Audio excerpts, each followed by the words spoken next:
ఇవాళ కుటుంబాలు బాగుండాలన్నా, ఒక ఆఫీసుకి వెళ్ళినప్పుడు ఏదైనా పని జరగాలన్నా,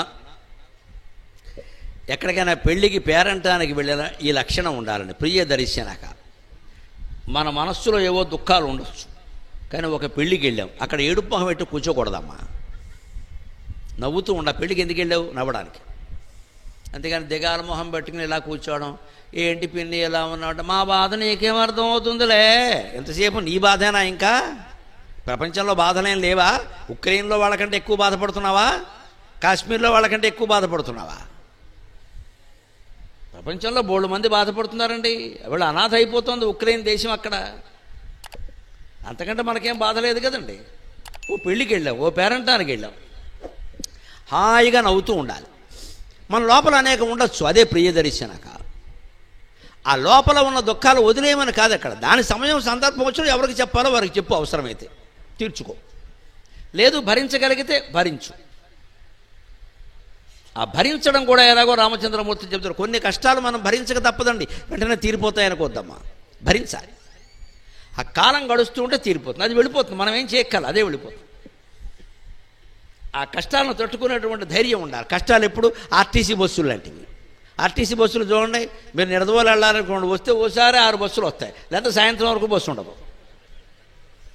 కానీ మీరు గమనించండి, ఆర్టీసీ బస్సు ఓసారి స్టాండ్లోకి వచ్చిందంటే 5 నిమిషాలు వెళ్ళిపోతుంది. అసలు ఆ బస్సు వెళ్ళిపోవడానికే వచ్చింది. రాని బస్సు డిపోలో ఉంటుంది, స్టాండ్లోకి రాదు.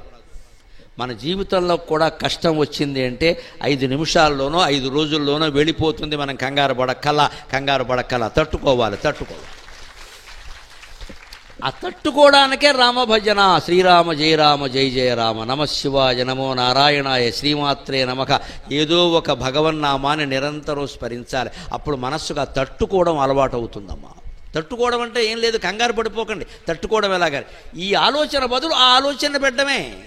ఈ కష్టానికి బాధకి సంబంధించిన ఆలోచన ఉంది కదా, అది మనస్సులోకి వచ్చిన పో అని చెప్పి నమశివాయ, మళ్ళీ వస్తే మళ్ళీ నమశివాయ. దానికి సిగ్గులేదు, మనకి బుద్ధి లేదు, అంతే లెక్క. అప్పుడు మనస్సును మనం జయించి తీరుతాం, అనుమానం ఎలా. కష్టాన్ని తట్టుకునే విధానం అది. అప్పుడు ఒక 10 రోజుల్లో పోవచ్చు, పోని ఓ నెల ఉండొచ్చు, అంతకంటే ఏముంటాయండి. ఈలోపు కొన్ని సుఖాలు కూడా వస్తూ ఉంటాయి కదా. కష్టంలో ఉండగానే కొన్ని సుఖాలు వస్తాయి, కొన్ని మంచి వార్తలు తెలుస్తాయి. సంతోషించాలి. వెంటనే ఆ చిన్నదానికి కూడా పండగ చేసుకోవాలి. ఎందుకంటే కష్టంలో ఉన్నాం. ఇప్పుడు ఈ సుఖం చిన్న సుఖమైనా పెద్దదిగా కనపడాలి. అంత సుఖం వస్తే ఏముందిరా, ఈ కష్టం పోయిందా అంటే మొత్తం అన్నీ పోవాలంటే అలాగా.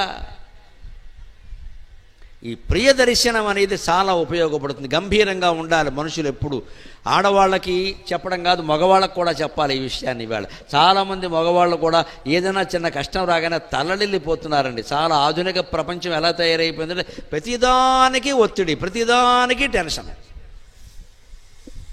నిజానికి కాస్త మీ తల్లిదండ్రులు, మీ తాత ముత్తాతల గురించి వినండి, పెద్దవాళ్ళని అడగండి, వాళ్ళు ఎన్ని తట్టుకున్నారో అసలు. అక్కడ ఎన్ని తట్టుకుంటే ఇంత వాళ్ళు అయ్యారు. ఆ తట్టుకోవడం ఉండాలని ఖచ్చితంగా. అప్పుడు మన కష్టాన్ని మనం మనసులో దాచేద్దాం. ప్రియదర్శనగా హాయిగా నవ్వుతూ మాట్లాడదాం. ఎక్కడైనా గవర్నమెంట్ ఆఫీస్కి వెళ్ళాం, లేదు ఎక్కడికైనా పెళ్లి సంబంధానికి వెళ్ళాం, ముందు నవ్వుతూ మాట్లాడాలి. మనం నవ్వుతూ మాట్లాడితే వాళ్ళు జవాబు ఇస్తారు. అందుకే వీళ్ళని చూస్తుంటే ఏమిటో అదో రకంగా ఉందని వాళ్ళ మొహం మీద నువ్వు ముచ్చు మొహం పడితే సంబంధం ఎక్కడ కుదురుతుందా? ముందు నవ్వాలి కదా. ఇది లౌక్యం. ఇది ప్రియదర్శనం ద్వారా సాధ్యమవుతుంది. మనం బయట పడకూడదు, ఎదుటి వాళ్ళని బయట పెట్టాలి. అప్పుడు వ్యవహారాలన్నీ ఇది మోసం కాదండి, లౌక్యం అంటారు దీన్ని.